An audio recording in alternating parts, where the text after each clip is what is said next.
Mes chers collègues, il est des moments où l'émotion ou la passion ne peuvent pas justifier de tout.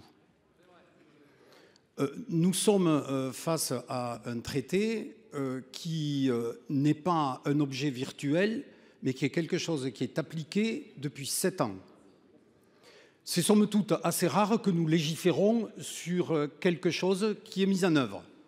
Et que donc, dans ce cadre-là, on a un certain recul pour pouvoir analyser la réalité des choses. Force est de constater que ce traité est un traité qui a apporté de bons résultats sur un plan économique, cela a été dit. Ce traité a apporté de bons résultats sur un plan agricole aussi, sur les filières laitières, sur les filières viticoles, qu'il ne faut pas oublier.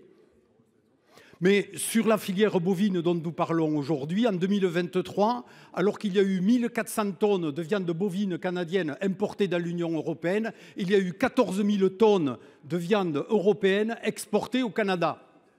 C'est la réalité des chiffres. Et que donc, par rapport à cela, nous sommes face à une situation où il y a un enjeu, et un enjeu qui est un enjeu politique.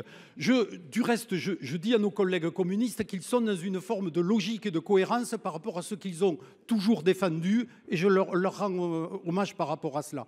Mais je me tourne vers nos collègues socialistes et républicains, en leur disant, c'est pas en faisant la course à l'échalote avec les extrêmes, vous qui êtes issus de partis qui sont des partis de gouvernement, que vous allez rehausser votre crédibilité et notamment votre crédibilité politique.